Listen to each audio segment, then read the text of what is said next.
Alors, se fabrique avec de l'eau et du bois 6 lettres. Qu'est-ce qui se fabrique avec de l'eau et du bois?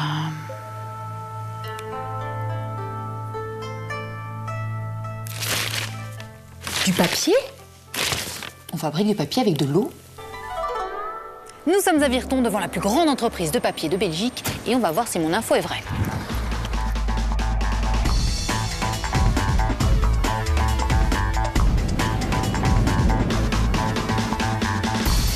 Là-dedans, le bois est écorcé, nettoyé et coupé en petits morceaux. Et vu que les machines sont assez bruyantes, il vaut mieux s'équiper.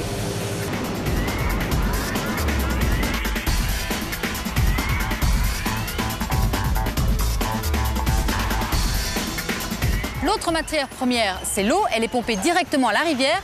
Et il faut 400 mètres cubes d'eau pour faire une tonne de papier, soit un demi-verre d'eau par page A4. L'eau pompée dans la rivière arrive ici. Avant d'être utilisée, elle va être nettoyée. Dans le bassin derrière moi, elle va être adoucie. Et dans celui qui se trouve ici devant, elle va être filtrée à l'aide de sable.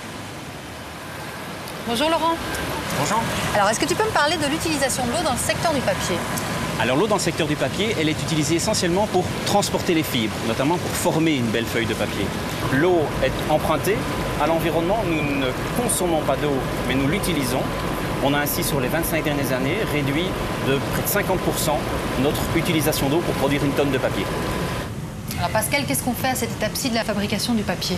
Écoute, Précia, c'est très simple. On va mettre en œuvre les fibres qu'on a obtenues après la cuisson du copeau que tu as vu tout à l'heure. Ces fibres, les voilà, avec de l'eau. Le but de la manœuvre ici est d'enlever cette eau, de réorienter les fibres mécaniquement parlant et d'obtenir, après une section de presse, la feuille qui est juste derrière moi. Et comment obtient-on cette pâte-là? Imaginez-vous une cocotte minute, des pommes de terre et de la vapeur. Donc ici, ce qu'on va faire, c'est que la pomme de terre, c'est le copeau, et la cocotte minute, c'est une installation qui s'appelle lessiveur. Tout ça, ça se passe à la cuisson pendant 4 heures, où on va cuire le copeau. Les fibres vont être ainsi séparées, chimiquement et mécaniquement. Pour obtenir bien sûr une couleur blanche comme celle qu'on a devant nous, il va falloir laver ces fibres, les blanchir et par la suite les mettre en œuvre ici. Alors on l'a vu, cette usine utilise une grande quantité d'eau et de bois. Pour éviter le gaspillage, ces deux matières premières vont être en partie récupérées. Les résidus de bois d'un côté vont être brûlés pour chauffer de l'eau qui, une fois transformée en vapeur, va faire tourner les turbines et produire de l'électricité. L'eau utilisée va être rendue à la nature, mais avant cela, elle va être nettoyée, traitée, et ça se passe là-bas.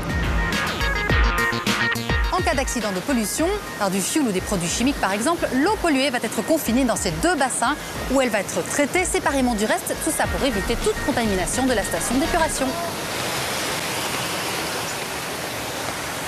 Bonjour Philippe. Alors, on arrive à la fin. Ben oui. Avant d'être rendue à la nature, l'eau va être nettoyée et ça se passe en 3 étapes. Tout à fait. Alors tout d'abord ici à droite, les saletés finalement qui sont dans l'eau vont être collectées tout au fond du bassin pour avoir une eau plus propre. Puis ensuite on va effectuer l'épuration proprement dite dans le bassin où on agite l'eau. Des bactéries vont se charger d'ailleurs de manger finalement les derniers petits résidus qui se trouvent dans l'eau. Et puis enfin on a un dernier bassin ici, juste devant vous, avant de rendre l'eau à la nature, avant que l'eau reparte dans la rivière.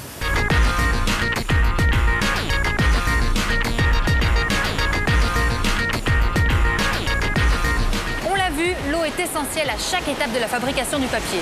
Sans eau, pas de papier.